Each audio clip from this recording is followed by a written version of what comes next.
Ang susunod na programa ay rated PG. Patnubay at gabay ng magulang ay kailangan sa mga batang manonood.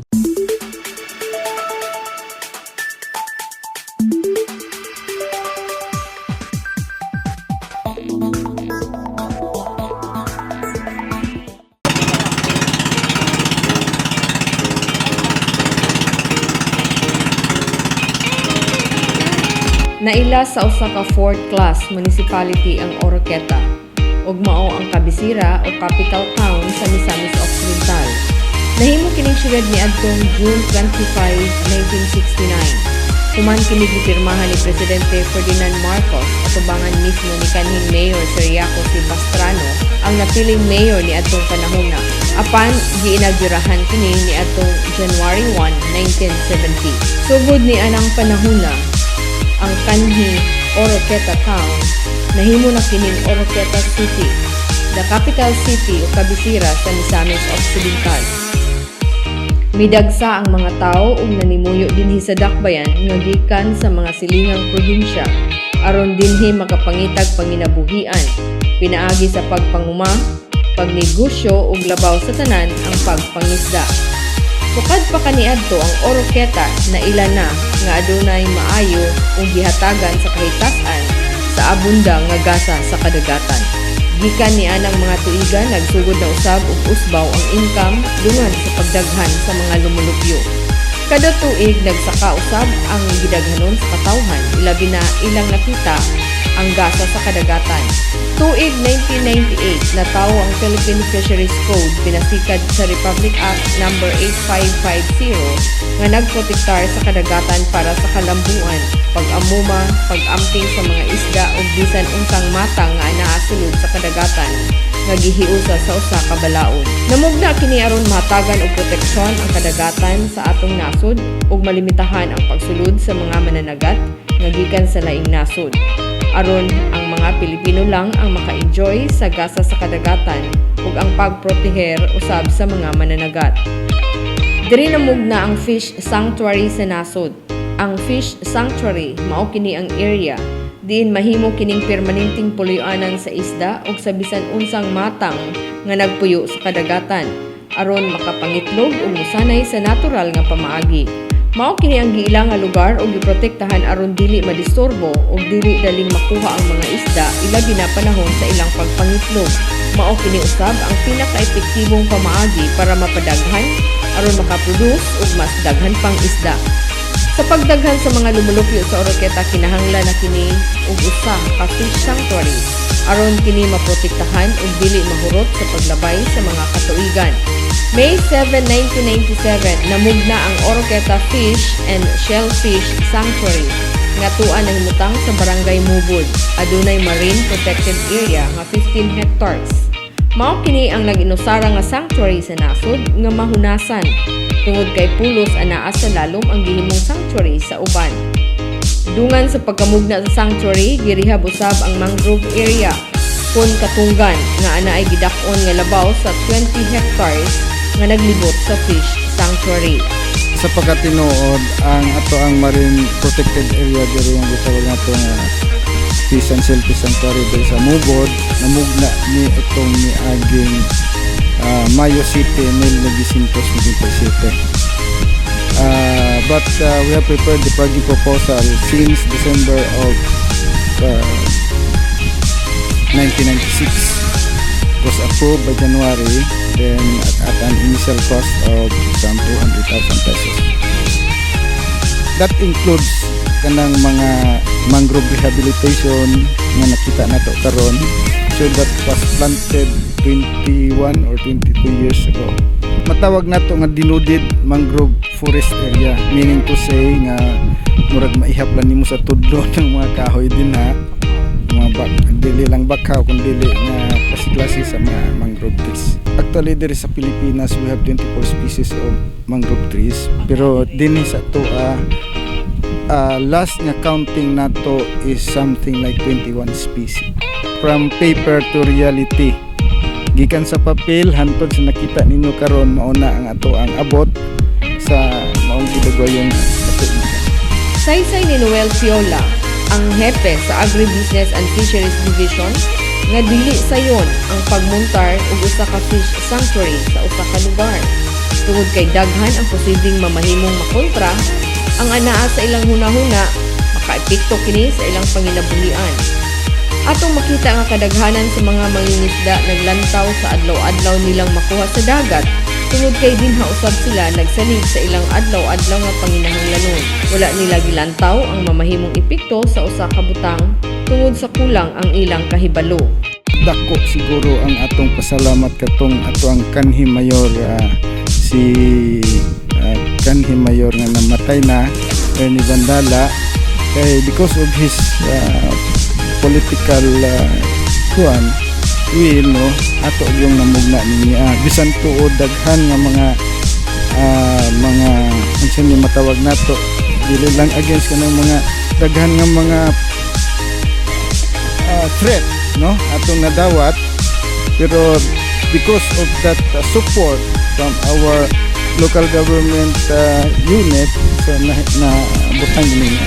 Of course kay gani ang ato ang pamilya kani adto mausulti niya kung sahay sa sulod sa kasimana di ni magkita tungod kay buntag ko gikan sa iyo pag abot nako tulog ra gihapon sila so including my family ni adto na sakripisyo gayud. Tuig 1999, giadap usab sa lokal nga pangagamhanan sa Oroqueta ang Fisheries Code aron pagprotektar sa kadagatan ubo sa Republic Act 8550 mauni ang Philippine Fisheries Code of 1998. Diri nagbase nga ang LGU adunay jurisdiction nga gitawag og municipal o city waters. Ug ubos sa 7160 nag-ingon nga ang sangguniang panglungsod makahimo og balaudnon nga mag-regulate sa paggamit sa municipal ug city waters. Hinungdan nga nagmugna usab ang konseho ug usa ka ordinansa niadtong 1999 kini aron maproteksyonan ang kadagatan. Maayo rason nga hibihugtan ang pag-impusar sa mga balaod para sa food security sa dakbayan ug mamonitor ang tanan nga mosulod aron masanta ang mga illegal nga mananagat. Sa hinay-hinay nakasabot na usab ang mga mananagat gumikan sa walay hunong ang pagpasabot sa katawhan, ilabi na ang mga kabataan sa matag tulunghaan. Ug nakita usab nilang epekto niini sulod sa pipila ka tuig nga pagpakigbisog sa mga kawani sa City Agriculture and Aquatic Office. Nakip na usab ang pag-amping sa mga mangrove o katunggan nga ilang na-rehab ni adtong 20 na katuig ang nilabay. Dugang pa adunay ban period ang gipatuman matag bulan. Adunay 3 ka adlaw nga gidili ang pagpangisda. Kini human sa pagsibong sa new moon. Tungod kay diri mangitlog ang mga isda. Ang Oroqueta City Fish and Shellfish Sanctuary adunay 20 ka deputized fish warden nga nagmonitor sa 24 oras aron mabantayan ang sanctuary gikan sa mga mapahimoslanong mananagat. Gibahin kini kaunom diin adunay 3 ka mga fish warden kada mo duty aron mopahigayon sa pag-roving palibot sa protected area. Kini ato makita sa palibot diri sa sanctuary karon mao kini ato mga markers, mao kini boundary nato diri nga gihimo sanctuary sa siyudad sa Oroqueta. Bawal gid sila mosulod ana tungod kay duna makita nga balaod nga dili gid pwede makasulod diri sa atong gihimo ang sanctuary. Nagid nga duna tay mga tawo sa ana nga atong gibutang na aming mga kauban diri 24 oras nagmonitor diri, nagbantay diri sa atong sanctuary aron wala gyud mga illegal nga makasulod diri sa atong sanctuary. So duna tay 20 ka buok na na-assign diri sa atong sanctuary aron pagmonitor nini magbantay og doon natin mga schedule nga mag-routine bantay-bantay kada adlaw. Ang posible gid nga naagi mo sulod diri sa atong sanctuary kung dili kini bantayan kay gani atong milabay mga bulan doon natin nadakpan nga 4 ka tawo bisan naatod mi apan naagid wala pas mosulod din sa atong sanctuary. Gitawag na to kining ban period mosulod sila naagid sila mapamtangan ginato sila og mga penalty. Na naay sa usahay nga ang atong sa mga kapulisan mga tinugyanan sa balaod mga maritime police mag-request ka nato andam sa kumimasis niya na anto da 24 oras kung pwede para gid sa pagdepensa pag bantay sa atong kadagatan. 2001, gihimuan kini og footbridge gamit ang kawayan nga nagputay gikan sa Daplin padulong mismo sa fish sanctuary aron mapasayon ang pag-adto sa maong area nga adunay gilayon nga labaw sa 300 meters nga hangtod karon maoy gigamit. Dinhi nato makita ang kaanindot sa talan-awon samtang naglakaw kita padulong sa nahimutangan sa fish sanctuary o sa post sa mga fish warden. July 1, 2019, milingkod isip Mayor si Mayor Lemuel Merrick M. Acosta kuman siya midaog sa piniliay ni adtong Mayo 2019. Nakita usab niya ang kamahinungdanon sa fish sanctuary sa lugar kung unsay nahatag na benepisyo alang sa mga mangingisda sa dakbayan ug sa tanan. Maayong adlaw Oroqueta. Ako si Lemuel Merrick M. Acosta, Mayor Oroqueta City. Karong adlaw, gusto na kong ipaambit kaninyo kung unsa ang katuyuan sa Mugod Fish Sanctuary. Kay through the years, sukad ni na-establish sa panahon sa atong ugangan ni kanhi Mayor Ernie F. Pandala. Kini nga fish sanctuary in Lambo, Indako ug dakong natabang sa ato ang mga fishing communities dinha nga area, Mugod, Kanubay ug Dulapo areas, no?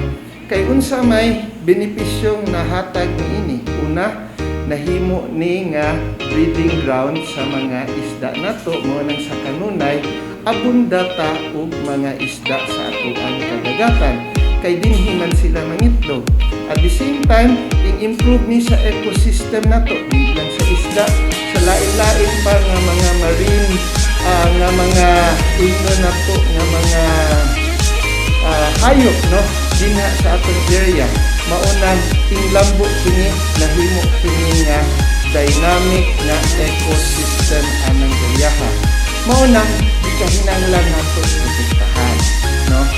Tungod kay nadeklarar ni siya nga sanctuary na atay mga benepisyong nakuha, naapoy responsibilidad ug kaakuhan ang mga miyembro sa komunidad nga ang benepisyo niini sa pagprotektar sa mao nga fish sanctuary.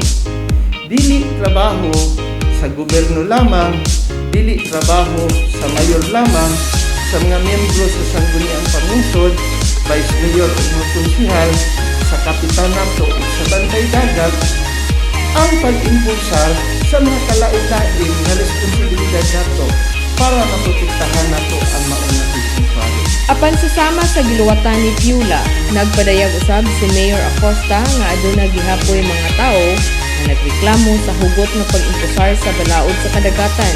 Bisa nakita ang nahatag nga benepisyo sa usa ka sanctuary. Gipasabot si Mayor nga preparasyon o proteksyon kini sa mga mananagat sa umaabot. Ang pagmontar sa usa ka sanctuary ug dili kini naghatag og kalisod sa mga mananagat. Ubay-ubay ug naisipila nga magsigig reklamo nga no istrikto ta ang mga lugar in spite sa kalisod. Ako nang naingon ang mga benepisyo ug kini nakita na nato ug dili pataangay nga sugala nato nga ma-exploit nato or ma-overexploit nato ang resources nato sa fish sanctuary. Kita ra po'y mawad-an ug makamlag, no?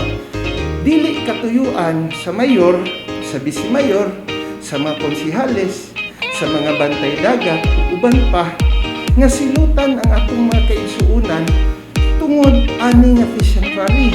Akong pagabalikon, gitukod ang fish sanctuary para masustinan nato ang atong panginabuhian labi na gid sa atong mga fishing communities dinhi dapita. Kay dili man ni minugbo nga panglantaw. Solusyon ni para ang atong mga anak ug mga anak sa atong anak naapay kanon nga isda ug madamlag diri sa atong dakbayan. Gani karon, dili malalis. Itanos mong taga-Oroqueta, reklamo, dako tag kadagatan, pero nga nung mahal man ang atong isda. Tungod kay na-overfishing sa atong kadagatan, naabot naglagyo og fish sa atong mga isda, daghan na tang kompetensya kung mga munisipyo o syudad na nagkahinanglan sa atong isda kay base depleted na po ilang resources dito, nagkompetensya, mao nang mutaan ang isyo sa ato ang mga isda patunon. Mao nang ikahinanglan din nato ang ato ang fish sanctuary. At the same time, maski dili nasud sa fish sanctuary, akong awhagon ang ato ang mga fishing organization, mga fisher folks, mga gagmay nga mangingisda, na protektahan nato atong kadagatan. Padayon ang mga hagit nga giatubang sa mga fish warden o sa kinatibuk-an sa kapo o sa lokal nga pangagamhanan. Gumikan walay hunong usab ang mga mapahimoslanong mananagat sa pagbuhat sa gusto nila nga nasupak sa balaod sa kadagatan. Pagtimbayayong ang gikinahanglan aron masumpo ug mabatukan ang mga illegal nga mananagat. Tungod kay dili kini mahimo kun ang mga tinugyanan lang ang mag-atubang sa maong hagit. Nasayod ko daghang hagit naa pa ang bakulkol nga hagit karon hangtod karon nagpabilin daghang reports ni ana mo-coordinate na punta sa law enforcement agencies nato para masumpo gyud nato na nga mga illegal nga mga fishing methods diri sa atong kadagatan ug maprotektahan nato ang atong mga kaigsuonan.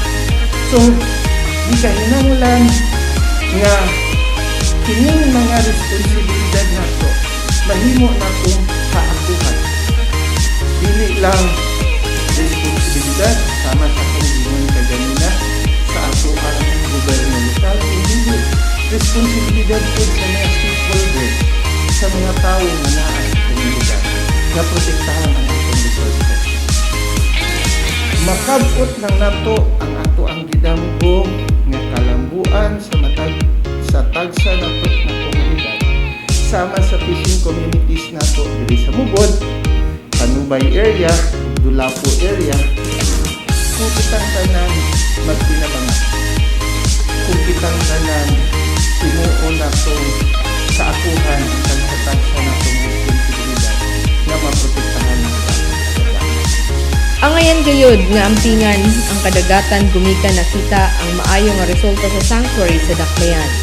Padayon kining nagproduce og mga maayong klase sa isda, mga kinhason ug mga seaweeds. Ug niadtong bulan sa Oktubre 2020, gi-assist kini ni Dr. Menard Bongkayaw ug sa iyang team sa City Environment and Natural Resources ug City Enro ug nakita nga adunay 70 ka matang sa isda, 17 ka klase sa kinhason ug 5 ka klase sa seagrass nga mao kini padayon nga gi-enjoy sa katawhan ug sa mga mananagat dinhi sa atong Dakbayan. Pinaagi sa hugot nga suporta ni Mayor Limel Merrick M. Acosta ug sa local code na padayon usab ang paglawig sa maong sanctuary. Kita sa Oroqueta usa ka pamilya lamang. Dili angay nga kita magdirahanay paubos.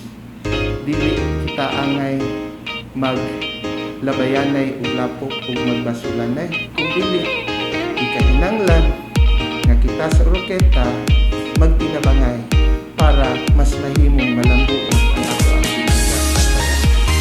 Dili tiaw ang pagbaton sa Oroqueta City Fish and Shellfish Sanctuary. Sakripisyo, pasensya ug taas nga kaalam ang gikinahanglan nga mapadayon ang dugay nang nasugdan nga Oroqueta Fish and Shellfish Sanctuary. Mao kini ang padayon nga naghatag sa walay puas nga grasya nga gikan sa atong kadagatan diin ang katawhan nag-enjoy matag karon ug unya. Maybe before I retire, that was my legacy.